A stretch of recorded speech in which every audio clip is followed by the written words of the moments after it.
अयोध्या नगरी में दशरथ नाम के राजा हुए, जिनकी कौशल्या, कैकेयी और सुमित्रा नाम की 3 पत्नी थी। संतान प्राप्ति के लिए अयोध्यापति दशरथ ने अपने गुरु श्री वशिष्ठ की आज्ञा से पुत्र कामेष्टि यज्ञ करवाया, जिसे कि ऋषि रिंगी ने संपन्न किया।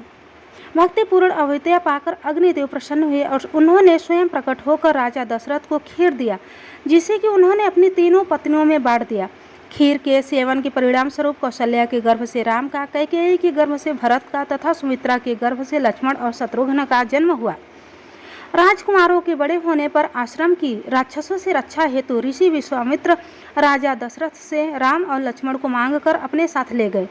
राम ने ताड़का और सुबाहु जैसे राक्षसों को मार डाला और मारीच को बिना फल वाले बाण से मारकर समुद्र के पार भेज दिया।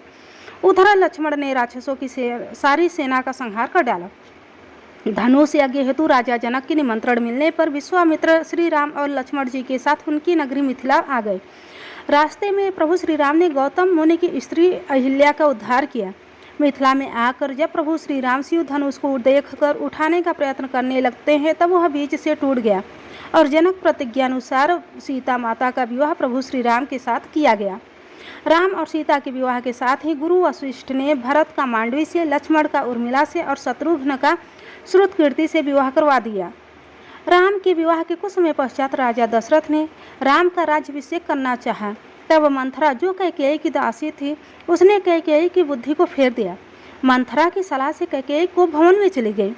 दशरथ जब मनाने आए तो कैकेयी ने उनसे 2 वरदान मांगे कि भरत को राजा बनाया जाए और राम को 14 वर्षों के लिए वनवास में भेज दिया जाए। राम के साथ माता सीता और लक्ष्मण जी भी वन को चले गए। ऋंकवेरपुर में निषाद राजगुह ने तीनों की बहुत सेवा की और केवट ने तीनों को गंगा नदी के पार उतारा। प्रयाग पहुंचकर प्रभु श्री राम ने भारद्वाज मुनि से भेंट की। वहां से राम यमुना स्नान करते हुए वाल्मीकि ऋषि के आश्रम पहुँचे। वाल्मीकि से हुई मंत्रणा के अनुसार प्रभु श्री राम, सीता और लक्ष्मण जी चित्रकूट में निवास करने लगे। अयोध्या में पुत्र के वियोग के कारण दशरथ का स्वर्गवास हो गया। गुरु वशिष्ठ ने भरत और शत्रुघ्न को उनके ननिहाल से बुलवा लिया। वापस आने पर भरत ने अपनी माता कैकेयी की उसकी कुटिलता के लिए बहुत क्रोध की और गुरुजनों की आज्ञा अनुसार राजा दशरथ की अंत्येष्टि की क्रिया कर दिया। भरत ने अयोध्या के राजा को अस्वीकार कर दिया और राम को मनाकर वापस लाने के लिए समस्त स्नेही जनों के साथ चित्रकूट चले गए। कैकेयी को भी अपने किए पर अत्यंत पश्चाताप हुआ। भरत तथा अन्य सभी लोगों ने राम के वापस अयोध्या जाकर राज्य करने का प्रस्ताव रखा, जिसे कि प्रभु श्री राम ने पिता की आज्ञा पालन करने और रघुवंश की रीति निभाने के लिए मना कर दिया। भरत अपने स्नेही जनों के साथ राम की पादुका को साथ लेकर वापस अयोध्या आ गए। उन्होंने राम की पादुका को राज्य सिंहासन पर विराजित कर दिया और स्वयं एक सन्यासी की भांति नंदी ग्राम में निवास करने लगे। कुछ काल के पश्चात प्रभु श्री राम ने चित्रकूट से प्रयाण किया तथा वे अत्रि ऋषि के आश्रम पहुँचे। अत्रि ने प्रभु श्री राम की स्तुति की और उनकी पत्नी अनुसुईया ने सीता माता को पतिव्रत धर्म का मतलब समझाया। वहाँ से फिर राम ने आगे प्रस्थान किया और जैसे ही राम आगे बढ़ते हैं, उनको स्थान स्थान पर हड्डियों के ढेर दिखाई पड़े, जिनके विषय में मुनियों ने राम को बताया कि राक्षसों ने अनेक मुनियों को खा डाला है और उन्हें की हड्डियां हैं। इस पर प्रभु श्री राम ने प्रतिज्ञा की कि वे समस्त राक्षसों का वध करके पृथ्वी को राक्षस विहीन कर देंगे। प्रभु श्री राम और आगे बढ़े और पथ में सुतीक्ष्ण, अगस्त्य आदि ऋषियों से भेंट करते हुए दंडक वन में प्रवेश किया, जहाँ पर उनकी मुलाकात जटायु से हुई। प्रभु श्री राम ने पंचवटी को अपना निवास स्थान बनाया। पंचवटी में रावण की बहन सुपर्णखा ने आकर राम से प्रणय निवेदन किया। श्री राम ने यह कहकर कि वे अपने पत्नी के साथ आए हैं, उनका छोटा भाई अकेला है, उसे लक्ष्मण के पास भेज दिया।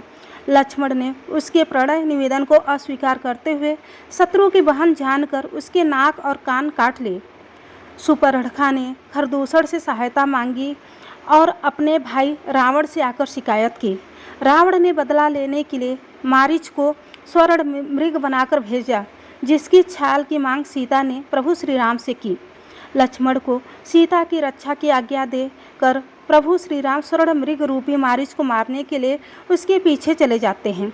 मारीच राम के हाथों मारा जाता है, पर मरते मरते मारीच ने राम की आवाज़ बनाकर हाय लक्ष्मण का आवाज़ निकाला, जिसे सुनकर सीता माँ ने आशंकावश होकर लक्ष्मण को प्रभु श्री राम के पास भेज दिया। लक्ष्मण के जाने के बाद अकेली सीता का रावण ने छलपूर्वक हरण कर लिया और अपने साथ लंका ले गया। रास्ते में जटायु ने सीता को बचाने के लिए रावण से युद्ध किया और रावण ने तलवार के प्रहार से उससे अधमरा कर दिया। सीता को न पाकर राम अत्यंत दुखी हुए और विलाप करने लगे। रास्ते में जटायु से भेंट होने पर उसने राम को रावण के द्वारा अपनी दुर्दशा होने व सीता को हर कर दक्षिण दिशा की ओर ले जाने की बात बताई। ये सब बातें बताने के बाद जटायु ने अपने प्राण त्याग दिए। तब फिर प्रभु श्री राम ने उनका अंतिम संस्कार करके सीता की खोज में सघन वन के भीतर आगे बढ़े। रास्ते में राम ने दुर्वासा के शाप के कारण राक्षस बने गंधर्व कबंध का वध करके उनका उद्धारण किया और सबरी के आश्रम में जा पहुँचे, जहाँ पर कि उनके द्वारा दिए गए जूठे बेरों को उनके भक्त के वश में होकर खाया। इस प्रकार राम सीता की खोज में सघन वन के अंदर आगे बढ़ते गए। प्रभु श्री राम ऋष्यमुख पर्वत के निकट आ गए। उस पर्वत पर अपने मंत्रियों सहित सुग्रीव रहता था। सुग्रीव ने इस आशंका में कहीं बाली ने उसे मारने के लिए उन दोनों वीरों को न भेजा हो, हनुमान को राम और लक्ष्मण के विषय में जानकारी लेने के लिए ब्राह्मण के रूप में भेजा। यह जानने के बाद कि उन्हें बाली ने नहीं भेजा है, हनुमान ने राम और सुग्रीव में मित्रता करवा दी। सुग्रीव ने राम को सांत्वना दी कि जानकी जी मिल जाएंगी और उन्हें खोजने में वह उनकी सहायता करेंगे, और साथ ही अपने भाई बाली के अपने ऊपर किए गए अत्याचार के विषय में बताया। प्रभु श्री राम ने बाली का वध कर सुग्रीव को किष्किंधा का राज्य तथा बाली के पुत्र अंगद को युवराज का पद दे दिया। राज्य प्राप्त के बाद सुग्रीव विलास में लिप्त हो गया और वर्षा तथा शरद ऋतु व्यतीत हो गई। राम की नाराजगी पर सुग्रीव ने वानरों को सीता की खोज के लिए भेजा। सीता की खोज में गए वानरों को एक गुफा में एक तपस्विनी के दर्शन हुए। तपस्विनी ने खोज दल को योग शक्ति से समुद्र तट पर पहुंचा दिया, जहां पर उनकी भेंट संपाति से हुई। संपाति ने वानरों को बताया कि रावण ने सीता को लंका अशोक वाटिका में रखा है। जामवंत ने हनुमान जी को समुद्र लांघने के लिए उत्साहित किया। हनुमान जी ने लंका की ओर प्रस्थान किया। सुरसा ने हनुमान की परीक्षा ली और उसे योग्य तथा सामर्थ्यवान पाकर आशीर्वाद दिया। मार्ग में हनुमान ने छाया पकड़ने वाली राक्षसी का वध किया और लंकनी पर प्रहार करके लंका में प्रवेश किया। उनकी विभीषण से भेंट हुई। जब हनुमान जी अशोक वाटिका में पहुंचे तो रावण सीता को धमका रहा था। रावण के जाने पर त्रिजटा ने सीता को सांत्वना दी। एकांत होने पर प्रभु हनुमान जी ने सीता माता से भेंट करके उन्हें राम की मुद्रिका दी। हनुमान ने अशोक वाटिका का विध्वंस करके रावण के पुत्र अक्षय कुमार का वध कर दिया। मेघनाथ हनुमान जी को नागपाश में बांधकर रावण की सभा में ले गया। रावण के प्रश्न के उत्तर में हनुमान ने अपना परिचय राम के दूत के रूप में दिया। रावण ने हनुमान की पूंछ में तेल में डूबा हुआ कपड़ा बांधकर आग लगा दी। इस पर हनुमान ने लंका का दहन कर दिया। हनुमान सीता जी के पास पहुंचते हैं। सीता ने अपनी चूड़ामुड़ी देकर उन्हें विदा किया। वे वापस समुद्र पर आकर सभी बांदरों से मिले और सभी वापस सुग्रीव के पास चले गए। हनुमान के कार्य से प्रभु श्री राम जी अत्यंत प्रसन्न हुए। राम वानरों की सेना के साथ समुद्र तट पर पहुंचे। उधर विभीषण ने रावण को समझाया राम से बैर न ले। इस पर रावण ने विभीषण को अपमानित कर लंका से निकाल दिया। विभीषण राम के शरण में आ गए। राम ने उन्हें लंका का राजा घोषित कर दिया। राम ने समुद्र से रास्ता देने की विनती की। विनती न मानने पर राम ने क्रोध किया और उनके क्रोध से भयभीत होकर समुद्र ने स्वयं आकर राम की विनती करने के पश्चात नल और नील के द्वारा पुल बनाने का उपाय बताया। जामवंत के आदेश से नल नील दोनों भाइयों ने वानर सेना की सहायता से समुद्र पर पुल बांध दिया। श्री राम ने श्री रामेश्वर की स्थापना करके भगवान शंकर की पूजा की और सेना से समुद्र के पार उतर गए। समुद्र के पार जाकर राम ने डेरा डाला। पुल बंध जाने और राम के समुद्र के पार उतर जाने के समाचार से रावण के मन में अत्यंत व्याकुल हुआ। मंदोदरी के राम से बैर न लेने के लिए समझाने पर भी रावण का अहंकार नहीं गया। इधर प्रभु श्री राम अपनी वानर सेना के साथ मेरू पर्वत पर निवास करने लगे।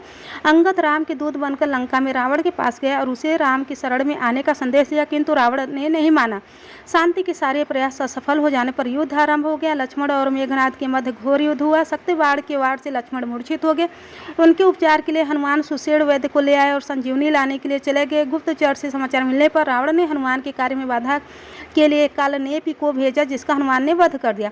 औषधि की पहचान न होने के कारण हनुमान जी पूरे पर्वत को ही उठाकर वापस चले। मार्ग में हनुमान को राक्षस होने के संदेह से भरत ने बाढ़ मारकर मूर्छित कर दिया, परंतु यथार्थ जानने पर अपने अपने बाड़ पर बैठाकर वापस लंका भेज दिया। इधर औषधि आने में विलंब देखकर राम प्रलाप करने लगे। सही समय पर हनुमान जी औषधि लेकर आ गए और सुषेण के उपचार से लक्ष्मण स्वस्थ हो गए। रावण ने युद्ध के लिए कुंभकर्ण को जगाया। कुंभकर्ण ने भी रावण को राम की शरण में जाने की असफल मंत्रणा दी। युद्ध में कुंभकर्ण ने राम के हाथों परम गति प्राप्त की। लक्ष्मण ने मेघनाद से युद्ध करके उसका वध कर दिया। राम और रावण के मध्य अनेकों घोर युद्ध हुए। अंत में राम के हाथों मारा गया। विभीषण को लंका का राज्य सौंपकर राम, सीता और लक्ष्मण के साथ पुष्प विमान पर चढ़कर अयोध्या के लिए प्रस्थान किया। उत्तरकांड राम कथा का उपसंहार है। सीता, लक्ष्मण और समस्त वानर सेना का साथ राम अयोध्या वापस पहुंचे। राम का भव्य स्वागत हुआ। राम के साथ सर्वजनों में आनंद व्याप्त हो गया। वेदों और शिव की स्तुति के साथ राम का राज्याभिषेक हुआ। अभ्यागतों की विदाई दी गई। राम ने प्रजा को उपदेश दिया और प्रजा ने कृतज्ञता प्रकट की। चारों भाइयों के 2-2 पुत्र हुए। राम राज्य एक आदर्श बन गया। धन्यवाद दोस्तों। वीडियो अच्छा लगा हो तो वीडियो को लाइक और शेयर करना ना भूलिएगा। आप हमारे चैनल पर नए हैं तो हमारे चैनल को सब्सक्राइब करना भूलिएगा नहीं। प्रभु श्री राम हनुमान जी के लिए, माता सीता के लिए वीडियो को एक लाइक ज़रूर कर दीजिएगा। तब तक मिलते हैं, तब तक के लिए जय श्री राम दोस्तों, नमस्कार।